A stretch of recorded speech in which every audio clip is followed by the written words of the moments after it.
The new 1.8 update for Fire Emblem Heroes has introduced the Sacred Seals Forge. The Sacred Seals Forge is basically what sacred coins are meant to be spent on, and you can create new sacred seals and enhance the ones you already own. This video will be a short introduction to what the Sacred Seal Forge has to offer, as well as how much it's going to cost you to craft these powerful new sacred seals. So firstly, you will have to unlock the Sacred Seal Forge to use it.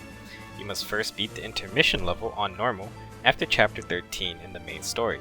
It's quite easy and it's no big deal, you just have to beat it one time. Once you beat the intermission level, you will find the Sacred Seal Forge unlocked under the Advanced Growth section in the Allies tab. The first part of the forge is the creation process. You can create new sacred seals you don't currently have, and it's going to cost you 100 badges, 20 great badges, and 20 or 50 sacred coins. There's a few unfamiliar sacred seals, and these are the ones that cost 50 sacred coins. They're quite powerful, and in the future, newer sacred seals may cost even more. Let's hope not. The second part of the Sacred Seal Forge is Enhancement, and this is where you can upgrade your seals into even more powerful versions. Each seal seems to be able to be upgraded 2 times. Tier 2 cost is going to be 200 badges, 60 great badges, and 50 sacred coins. The Tier 3 cost is going to be 1000 badges, 400 great badges, and 100 sacred coins. As you can see, it's very costly to get some of these Tier 3 sacred seals, and you're going to have to work hard if you want to earn these very powerful seals. Keep in mind these costs may change in the future, but you will want to start saving up enough badges, great badges, and sacred coins if you want to start upgrading sacred seals. So now that we know just how expensive creating these sacred seals are, you're going to want to know where to find these resources. You can find regular badges in the training tower on almost any level. You can get great badges in the training tower as well, but you only have a chance to get them on Stratum 6 or higher. Keep in mind that you can only find certain colors on certain days of the week, and Monday and the weekend will have a random assortment of badges. Secret coins are a little more rare to find, as they were only a reward for your ranking in Arena Assault each week.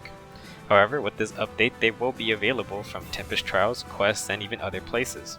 At the current moment, this voting gauntlet is offering 45 sacred coins for the first 2 days quests, so it's very clear that they're not really holding back on giving you a lot of sacred coins, but you will need to wait for the future if you don't have a huge stockpile at the moment.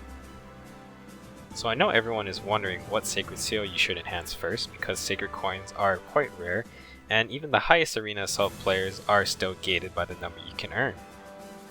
So there are 3 new sacred seals introduced with the Creation tab, which are Deflect Melee, Deflect Missile, and Deflect Magic. Each of them grant the same kind of damage reduction as Brave Ike's Ermin, and receive the full 80% at the rank 3. Deflect Melee only works against melee attacks, and is restricted to only melee units. Deflect Missile works against bows and daggers, and Deflect Magic obviously works against magic.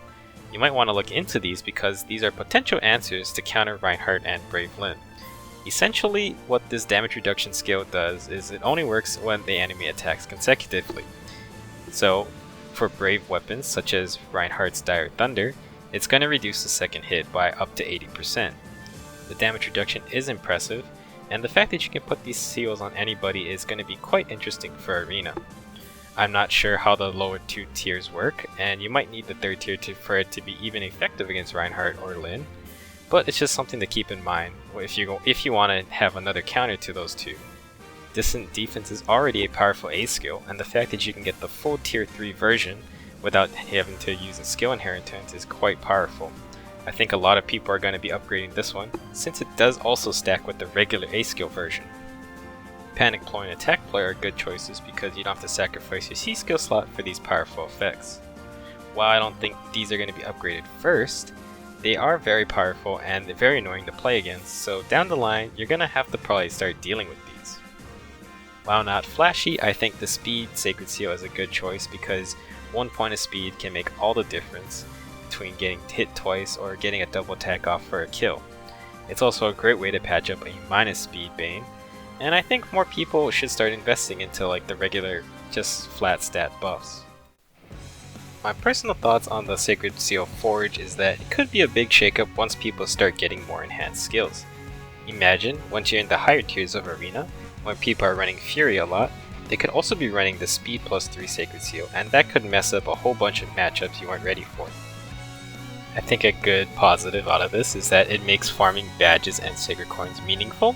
It gives me an incentive to actually do Arena Assault each week, instead of ignoring it. It also lets you customize your favorite units more, and like I said, I think the Sacred Seals that are just a flat increase of stats are very good, and they can be a possible long-term solution to fixing bad natures. I know a lot of people don't like getting minus attack or minus speed, but imagine if you could just slap on the plus attack or plus 3 Sacred Seal.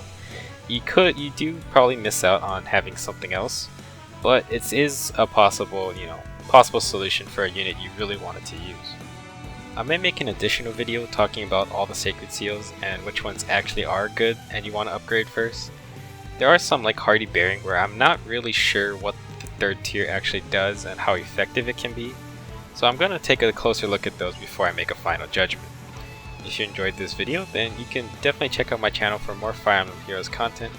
I am working on a video covering Dorothea, which should be out shortly, but until then, good luck to everyone on their Sacred Seals, and hopefully you can find one that you like and want to invest into.